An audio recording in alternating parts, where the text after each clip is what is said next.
Hello viewers, তো দেখো সবাই আমরা রেডি হয়ে বেরিয়ে পড়লাম। কোথায় বেরোচ্ছি এই বিকেলবেলাতে সেটা জানতে হলে যে পুরো ভিডিওটা দেখতে হবে, তাই না? বসে পড়লাম 4 চাকার গাড়িতে, মানে টোটো সাফারিতে। তো আমরা সবাই বসে পড়লাম। এই যে গন্তব্যস্থান পৌঁছেও গেলাম। গন্তব্যস্থানটা একটু পরেই বুঝতে পারবে যে কোথায় এসেছি। আজকে প্রায় অনেক দিন পরেই এই জায়গাটাতে আসা হলো। আগে না হলে আমি প্রতি মঙ্গলবার শনিবার করে আসতাম। অবশ্যই বুঝতে পারছো, আগের যারা আমার ভিডিও দেখেছো, এটা হচ্ছে হনুমান মন্দির। আর এসেই নিয়ে নিলাম প্রদীপ, ঘিয়ের প্রদীপ।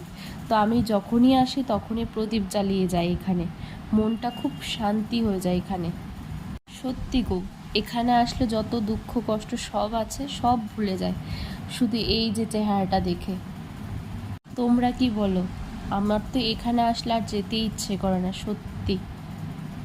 সন্ধেবেলাতে সবাই মিলে এখানে ঠাকুরের দর্শন করে নিলাম, আর প্রদীপ জ্বালিয়ে ঠাকুরকেও একটু দেখিয়ে দিলাম। তো প্রদীপ জ্বালিয়ে এবার চলে যাব বেরিয়ে।